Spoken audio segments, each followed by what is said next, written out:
చర్మ వ్యాధులలో మనం పెద్ద సమస్య అంటే ఏ డిసీజ్ ఏంటనే తెలుసుకోవడానికి చాలా సమస్య అవుతుంది. చాలా మందికి ఇచ్చింగ్ రావటం లేదా రౌండ్గా ఫిగర్స్ రావటం లేదా ఎర్రబడటం లేకపోతే మనకేదో దాని ఏమంటారు దూదల్లాగా వచ్చేయటం పొలుసులాగా రావటం లాంటి ఉంటాయి. ఎప్పుడైనా గుర్తుపెట్టుకోండి, ఒక రౌండ్ ఫిగర్ లాగా ఉండి ఒక చిన్న మనం రూపాయి లాగా ఉండండి, దాంట్లో ఇచ్చింగ్ ఎక్కువ వస్తుంది, దాని నుంచి స్ప్రెడ్ అవుతుంది, నైట్ టైమ్స్ ఎక్కువ దురద వస్తుంది, గోకుతున్న కొద్దీ మనకు హాయిగా అనిపించి బ్లడ్ ఎక్కువగా వస్తుంది, మళ్ళీ అక్కడ నుంచి ఇంకో నెక్స్ట్ లెవెల్కి పెరుగుతుంది, ఒక మ్యాప్ లాగా డెవలప్ అవుతుంది అనుకోండి, అది ఖచ్చితంగా ఫంగల్ ఇన్ఫెక్షన్ అని మర్చిపోతుంది. ఎస్పెషల్లీ గజ్జల్ రీజన్లో కానీ లేకపోతే బ్యాక్లో కానీ చంకల్లో కానీ లేదా అండర్ ఆర్మ్స్లో కానీ లేకపోతే మన ప్రైవేట్ పార్ట్స్ దగ్గర వచ్చిందంటే అది ఖచ్చితంగా మనకు ఫంగల్ ఇన్ఫెక్షన్ అని గుర్తుపెట్టుకోండి. అలా కాకుండా ఇచ్చింగ్ ఎక్కువ వచ్చి దాని నుంచి వాటర్ లాగా ఊజింగ్ వస్తుంది లేకపోతే స్మెల్ లాగా వచ్చేస్తుంది అంటే అది ఎక్సిమా కానీ దాన్ని గుర్తుపెట్టుకోండి. అలా కాకుండా ఓన్లీ పొలుసులాగా రాలుతుంది అంటే డ్రై ఎక్సిమా ఉండొచ్చు. ఆ డ్రై ఎక్సిమాకి మళ్ళీ సోరియాసిస్కి డిఫరెన్స్ ఉంది. సోరియాసిస్లో ప్యాచెస్ వైజ్ ఉండి అందులో కూడా మనకు సోరియాసిస్ వచ్చే అవకాశాలు ఎక్కువ ఉంటాయి.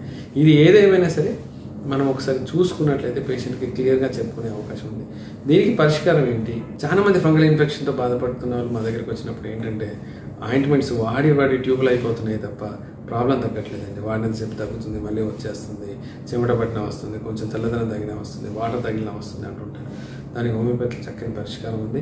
ఫంగల్ ఇన్ఫెక్షన్స్ని మనం అద్భుతంగా క్లియర్ చేయొచ్చు, ఎటువంటి ఇబ్బంది లేదు. కాకపోతే కొన్ని జాగ్రత్తలు తీసుకోవాలి, కొంత టైం పడుతుంది. అది మొత్తం ప్యాచింగ్ తగ్గి బ్లాక్ కలర్ వచ్చి అక్కడ నుంచి స్కిన్ నార్మల్ కలర్కి వచ్చేస్తే అప్పుడు అది ఫంగల్కి తగ్గిపోయినట్టుగా లెక్క. సోరియాసిస్ విషయంలో కూడా అంతే, మన ఓపికకు మనం ట్రీట్మెంట్ తీసుకున్నట్లయితే బాగుంటుంది. స్కిన్ కంప్లైంట్స్ ఏవి కూడా మనకు అంత ఈజీగా పోవండి, అది గుర్తుపెట్టుకోండి. మనం ఏదో షార్ట్ టర్మ్లో ఎంత ట్రై చేసినా సరే ఆయింట్మెంట్లు వాడినంతసేపే తప్ప ఆ తర్వాత మళ్ళీ యథావిధి స్థితిలో ఉంటుంది.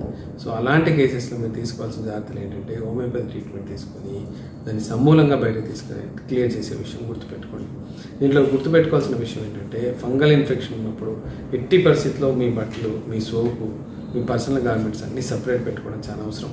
ఎందుకంటే ఒక్కరికి వచ్చిందంటే ఊరందరికీ, ఈవెన్ ఫ్యామిలీకి అందరికీ స్ప్రెడ్ అయిపోతుంటుంది. అది తెలియకుండానే స్ప్రెడ్ అవుతుంది, అదొక నరకం. సంవత్సరాల తరబడి మనుషులు వేధిస్తూ ఉంటుంది.